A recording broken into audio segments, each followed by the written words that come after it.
Muy buenos días y espero que Dios bendiga grandemente la vida de todos nuestros oyentes a través de nuestras enseñanzas de carácter devocional.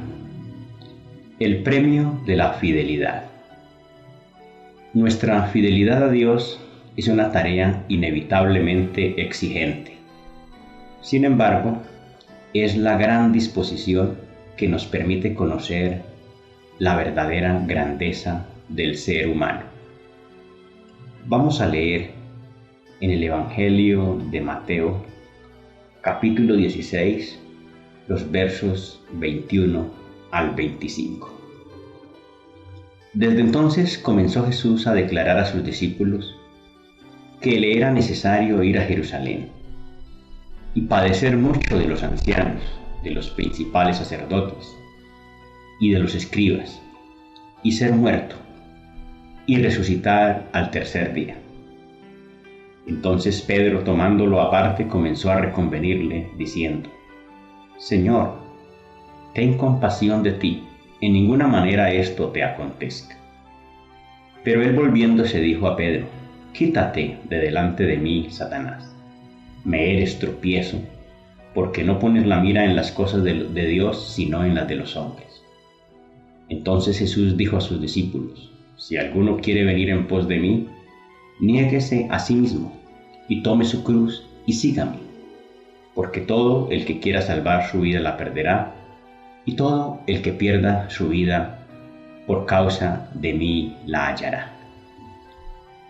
Teniendo presente estos versos que acabamos de leer, podríamos considerar que nuestra fidelidad a Dios es una verdadera demanda de sacrificio.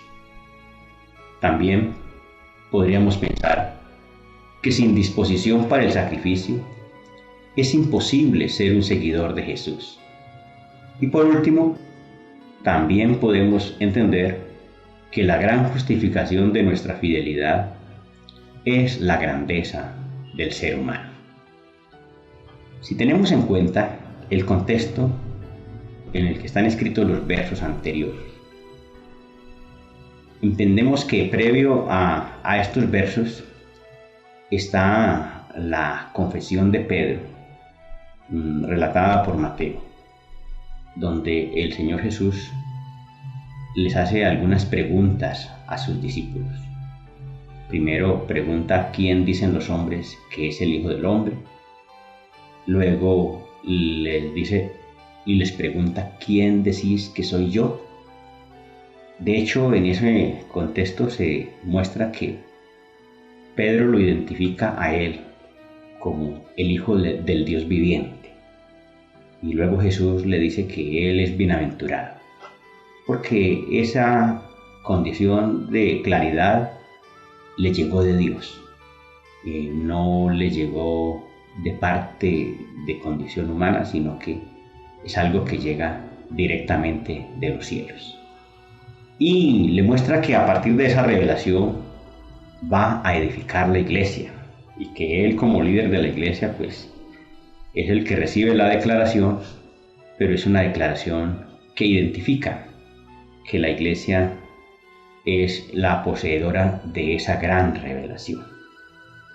Luego entonces aparece ese verso 21 conectado con esa parte previa, diciendo: Desde entonces comenzó Jesús a declarar a sus discípulos que le era necesario ir a Jerusalén y padecer mucho de los ancianos, de los principales sacerdotes y de los escribas, y ser muerto y resucitar al tercer día.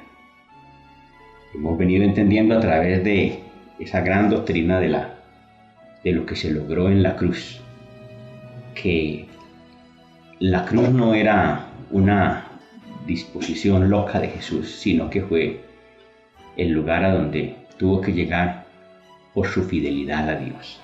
De allí es que sugiero esta primera proposición, que nuestra fidelidad a Dios es una verdadera demanda de sacrificio. Ser fiel a Dios requiere gran disposición para el sacrificio. Como quiera que la fidelidad de los creyentes inevitablemente confronta a los no creyentes. Y si hay quienes lo reciben bien, también hay quienes no lo reciben bien. Y esa sería como la condición que se convierte en una experiencia de exigencia para los creyentes. Entendemos que Jesús, por su fidelidad, todo el tiempo estaba confrontando las condiciones inadecuadas de su entorno, colocando en evidencia la injusticia, haciendo claridad de la hipocresía, haciendo notar aquellas cosas que no se ajustaban a la voluntad de Dios. Y aunque no lo dijera, su manera de vivir clara y transparente siempre se convertía en una incomodidad para todos aquellos que se comportaran de una manera diferente. Esa resistencia siempre convirtió a Jesús en un foco de objetivos perversos, ¿sí? La necesidad de quitarlo del medio por muchos intereses.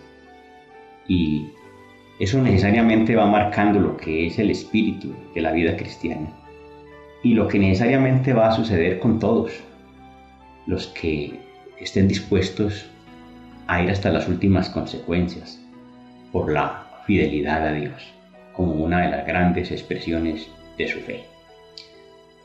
Miremos que esas cosas vividas por Jesús también las vivieron sus apóstoles posteriormente. En Hechos capítulo 4, en los versos 1 al 4, se muestra que en una ocasión Pedro y Juan tuvieron que enfrentarse a la indisposición de los líderes religiosos del judaísmo. Dice aquí que hablando ellos al pueblo, vinieron sobre ellos los sacerdotes con el jefe de la guardia del templo y los saduceos, resentidos de que enseñasen al pueblo y anunciasen en Jesús la resurrección de entre los muertos. Recordemos que en otras partes del Evangelio dice que los saduceos enseñaban que no había resurrección.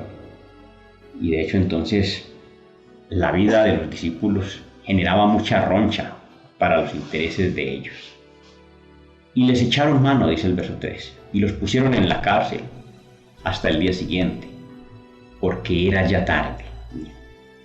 Generaba mucha incomodidad, aunque, como dice el verso 4, pero muchos de los que habían oído la palabra creyeron, y el número de los varones era como 5,000.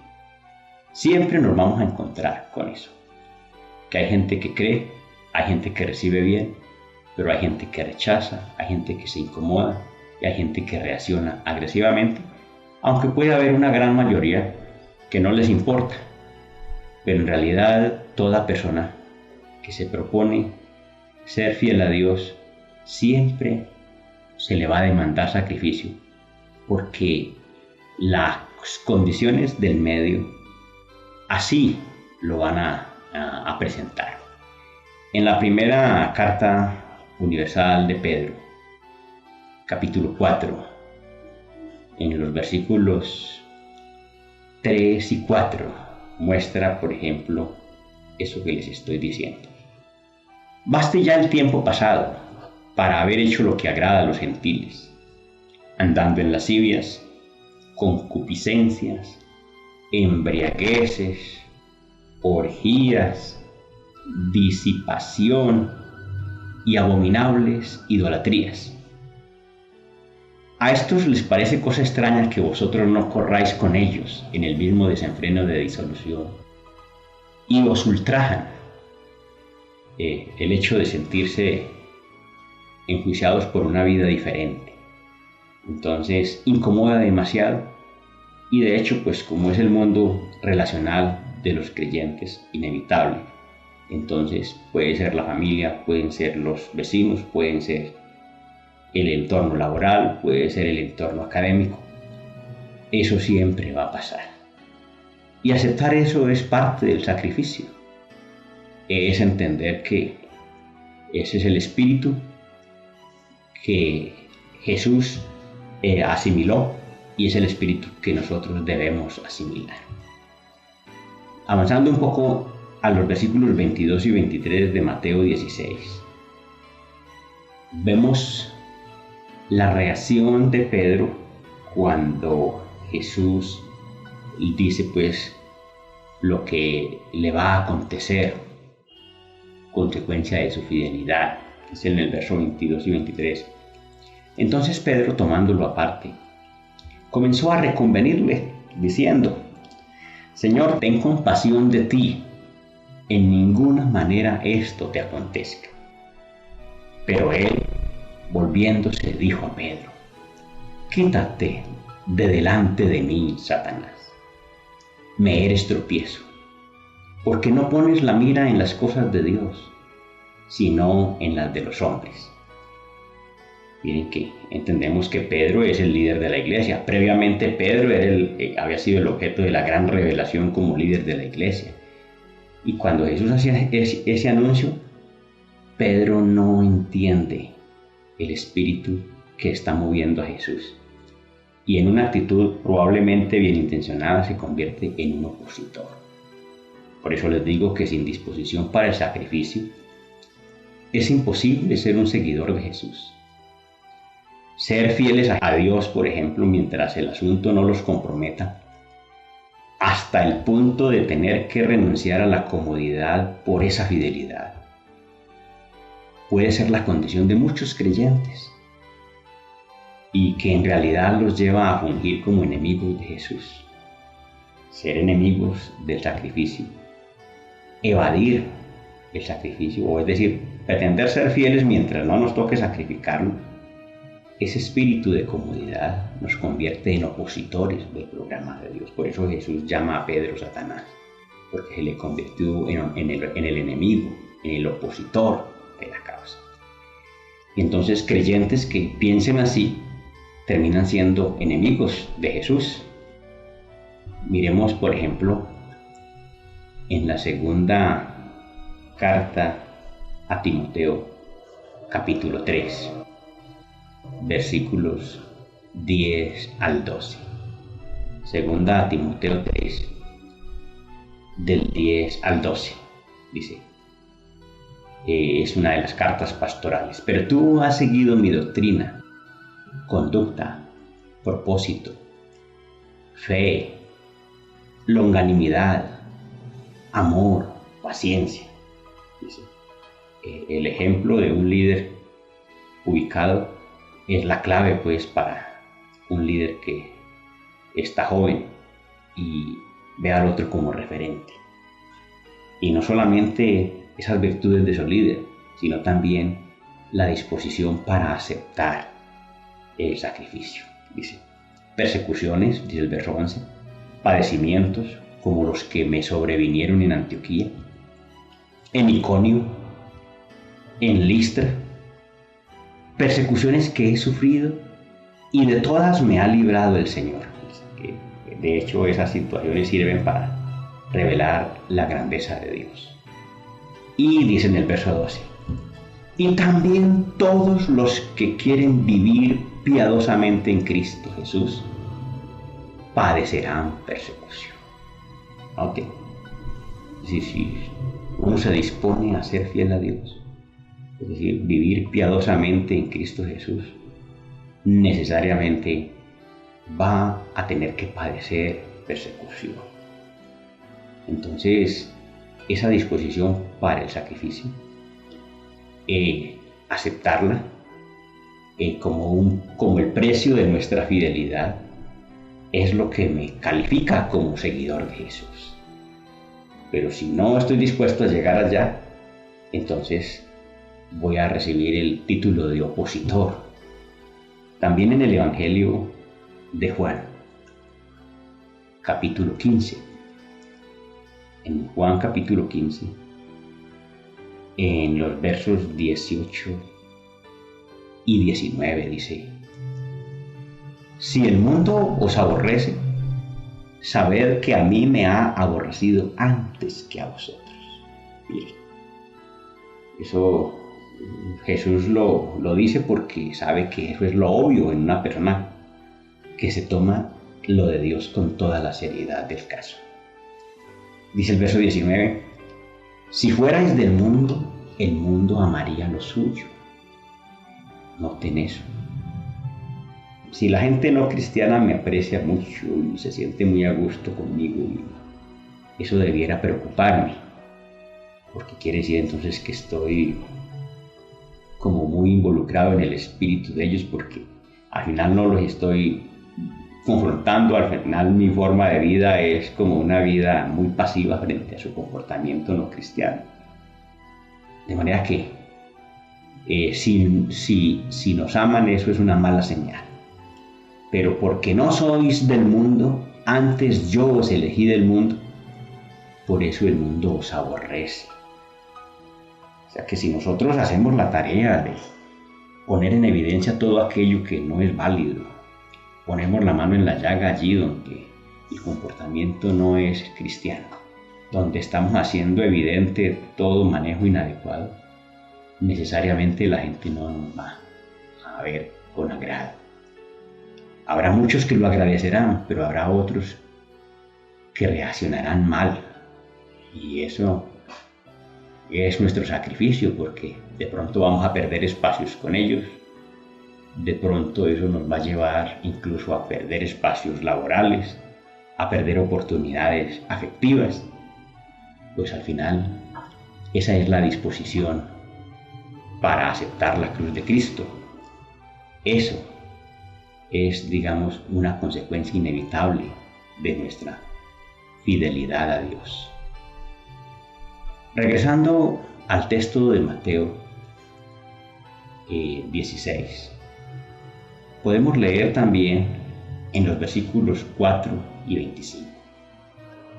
Entonces Jesús dijo a sus discípulos: si alguno quiere venir en pos de mí, niéguese a sí mismo y tome su cruz y sígame. Porque todo el que quiera salvar su vida la perderá. Y todo el que pierda su vida por causa de mí, la hallará. De allí es que yo extraigo la última proposición.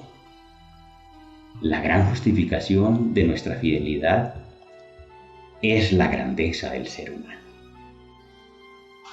La validez de este mensaje es que los efectos de la comodidad nunca son buenos. Si algo le debemos a esa señora, a la señora comodidad, es la perdición.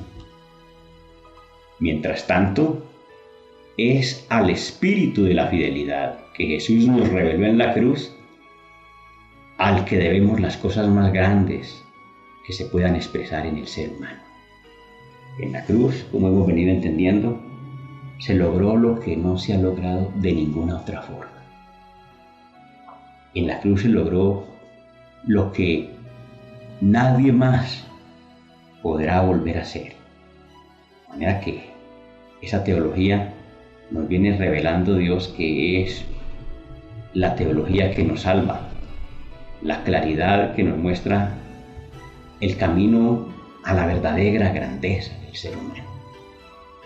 Jesús entonces muestra que no hay otra alternativa, que si yo le hago el quite, si yo solo llego hasta allí, pues me voy a perder el sentido enorme que tiene mi vida. Nunca voy a descubrir la verdadera grandeza que tiene el plan de Dios con mi vida. Pero si estoy dispuesto a aceptarlo, voy a tener esa experiencia maravillosa de conocer la salvación a ese nivel. Les voy a invitar a leer un último verso. Romanos 8, del 12 al 17. Sería más bien unos últimos versos. Romanos 8, del 12 al 17. Dice el texto: así que, hermanos, deudores somos no a la carne, para que vivamos conforme a la carne. Por eso les decía que no le debemos nada a la comodidad. Y la carne son los instintos, allí la carne es aquella indisposición para el sacrificio y hacer solo lo que me resulta cómodo y placentero, ¿sí? A eso no le debemos nada dignificante, ¿sí? Porque si vivís conforme a la carne, moriréis. Mas si por el Espíritu hacéis morir las obras de la carne, viviréis. El Espíritu de Dios que Jesús nos reveló. Ese Espíritu que nos lleva a aceptar la cruz. Porque todos los que sois guiados por el Espíritu de Dios, estos son hijos de Dios.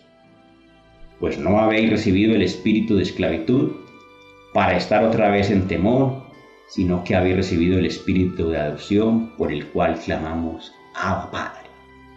Una expresión de origen arameo con un gran significado afectivo, una relación muy cercana con Dios, tal que lo vemos como nuestro papá.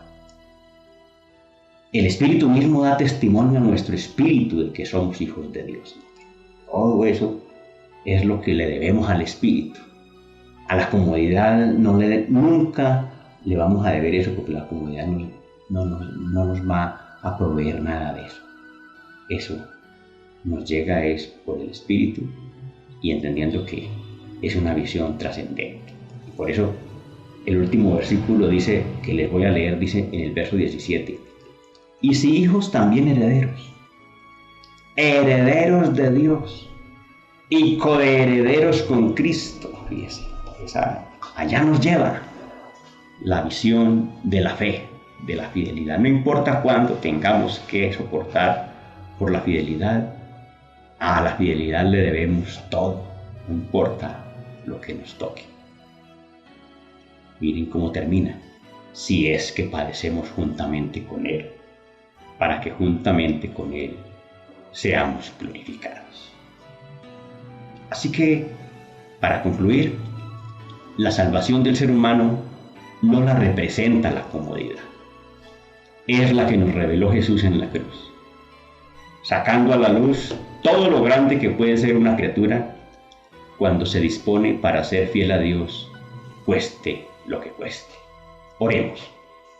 Dios de los cielos, te damos gracias por la gran bendición que nos has concedido en este día de tener la vida y a través de ella entender, Señor, lo que te propones con nosotros, por las expectativas que nos generas a través de tu palabra y la gran necesidad de fortalecer nuestra fe, entendiendo que la máxima expresión de nuestra fe es nuestra fidelidad a ti y que esa fidelidad debe expresarse, Señor, en todos los aspectos, cueste lo que cueste, porque al final a ella le debemos todo, Señor, por el Espíritu. Nada le debemos a la comodidad, nada le debemos a la carne, Señor. Todo se lo debemos al Espíritu que Jesús nos reveló en la cruz. Ayúdanos, Señor, a poner en práctica esta palabra. En el nombre de nuestro Señor Jesucristo, gracias. Amén.